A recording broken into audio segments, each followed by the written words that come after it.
Hello po mga konstrak. Magandang umaga po ulit sa inyong lahat. Nandito po ulit inyong kakonstrak na si Benny nagbabalik. At syempre ang BS Hernandez 19 TV po. Welcome back po muli dito sa aking channel. Maraming salamat po sa walang sawa niyong pagsuporta dito sa aking channel nga po. Nga pala ang content po pala natin ngayon. Meron po pala tayong pipinturahan na hagdanan nga po. Ayan, kung nakikita nyo, nililinis na natin. Ginagamitan po natin ng blower nga po.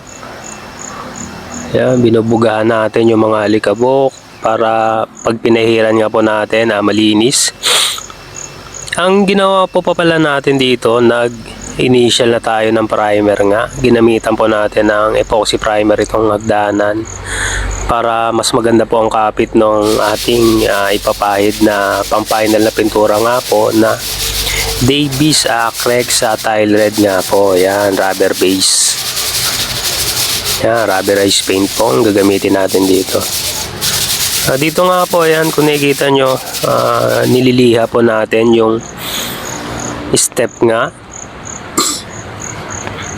Ginamitan po natin ng number 100 na sanding paper nga po para mas maganda po yung magiging surface ng ating hagdanan pag pinahiran po natin ng ating pang-final na kulay na tile red nga po. Yan, kulay pula. Ayan nga po. Yun, pagtapos po natin maliha, ginamitan po ulit natin ng blower nga po. Yan, para matanggal po ulit yung pinaglihaan natin.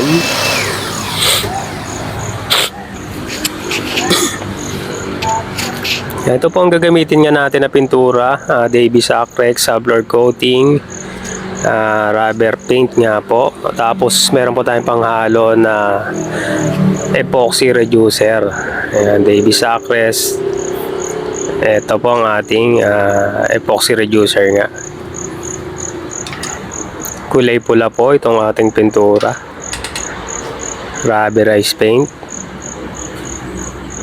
Tile red ang kulay nga po. Yan, inahalo lang po natin ng maigi kasi yung mga nakatining sa ilalim para matanggal po yung bubo.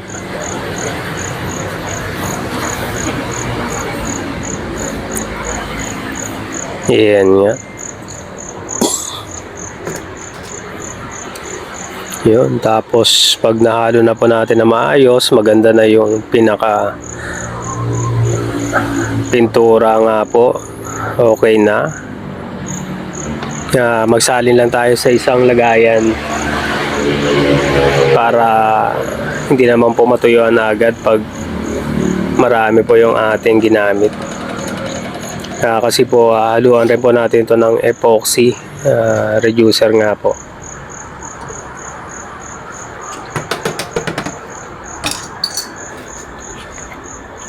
Yan. Naluan po natin ng epoxy reducer nga. Haluin lang. Wag lang po masyadong malagnaw at wag rin po masyadong malapot.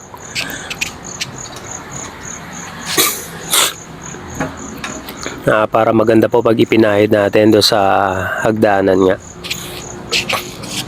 Yan, inahalo po natin na maayos. Yun. Tara mga konstrak, ipahid natin. Dito po nakapagpahid na tayo dun sa portion ng hagdanan na papunta nga po sa rooftop. Ayan nga po ang kinalabasan. Ayan, nakapag first coat na po tayo. Papuntang rooftop po yung portion na napahiran na natin. Dito nga po yung pababa na tayo. Ayan, sa bandang gitna na po sa second floor. Ang gamit po nga natin dito baby roller na cotton nga po. Tapos yung mga gilid-gilid, yung mga termination nga po, nauna na nating napahiran. Nakapag-cutting na po tayo sa gilid. Gamit po naman natin doon paintbrush. Yan. Nag-cutting na po muna tayo para mas okay na yung ating kulay nga.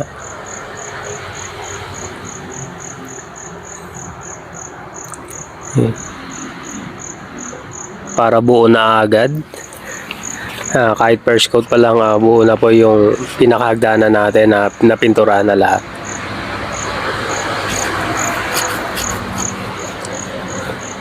Mabilis rin naman po matuyo ito kasi nga epoxy paint. Halos ilang minuto lang, mga 30 minutes, ganyan to 1 hour, maganda na.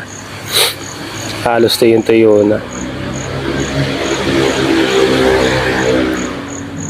Ayan, dito nga po yung pinaka-landing yung ating pinipinturahan. Nasa second floor pa tayo.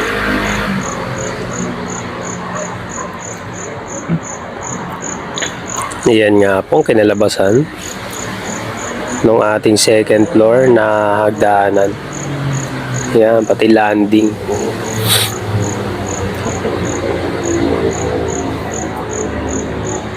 Yun, pababa na po tayo sa first floor. Ayan po yung pintuan sa second floor nga po. Naka-varnish paint. Dito nga po pababa na tayo sa first floor.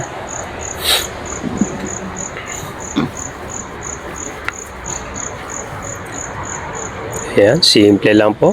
Kayang-kaya nyo na to gawin, makakonstruct. Kung ganito rin lang po ang ganyan yung gagawin sa inyong hagdanan, kayang-kaya nyo na po yan.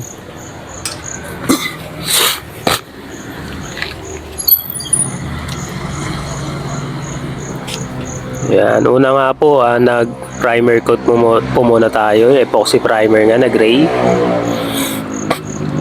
Pinutuyo lang natin, tapos niliha. Pagkaliha, ayan nga po, pinapahira na natin ang ating pang-final nga. Yun, ayos, ganda. Tapos na tayo sa ating first coat. Yan, napahira na rin natin ang pintura yung ating gabay, chocolate brown saka maple. So paano mga construct, maraming salamat sa panonood nyo dito sa aking video vlog sa pagpinta nga po sa hagdanan. Huwag nyo po kalimutan mag-like, share, subscribe, at syempre click nyo po yung notification bell para update kayo sa mga next na video vlog ko pa pong mga gagawin. Muli po, bye bye po, God bless, maraming salamat, thank you.